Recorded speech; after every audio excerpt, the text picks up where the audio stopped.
Voici une famille d'herbivores à l'écran, ce sont les points verts. Un mini-cerveau, chacun une seule idée en tête, on dit manger. Et ils ont réussi. Force de génération, leur famille a conquis presque tout le monde. Regarde-les tranquilles. Ils ne savent pas encore ce qui va leur tomber dessus. Des carnivores. Plus gros, plus rapides. Et pour eux, nos petits vers, c'est le déjeuner. Chat éclair rouge. C'est un des nôtres qui disparaît. En quelques secondes, la moitié de la famille y passe. Ils fuient, ils paniquent, ils se font cueillir. On se dit que c'est fichu pour eux. Et puis, les carnivores s'effondrent à leur tour. Tout. Trop gloutons, ils ont dévoré toute la famille avant même d'avoir pu faire des petits. S'aborder tout seuls, nos herbivores, eux, repartent de plus belle, l'ont échappé belle. Mais bon, un monde sans équilibre, c'est un peu nul. Alors j'ai tout recommencé, avec une seule règle en plus pour les carnivores, une chasse que si tu as vraiment faim. Et la magie, les deux familles cohabitent.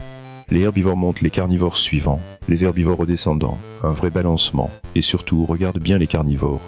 Ils se postent pile là où est la nourriture. À attendre que les herbivores viennent se jeter dans la gueule du loup. Personne ne leur a appris ça. Ils ont trouvé la combine tout seuls. Ce petit manège, figure-toi qu'on l'a décrit il y a 100 ans. En 1926, un mathématicien, Vito Volterra, cherche pourquoi, après la guerre, il y a plus de requins dans l'Adriatique alors qu'on pêche moins. Sa réponse, c'est exactement ça, et trop de proies. Les prédateurs explosent, trop de prédateurs, les proies s'effondrent, et ça recommence, sans fin. Mes cellules, elles, n'ont jamais lu la moindre équation. Et pourtant, elles ont retrouvé le même rime, toutes seules, deux familles, des cerveaux tirés au hasard, une seule règle, et un équilibre que personne n'a écrit. Pas mal pour des points de couleur.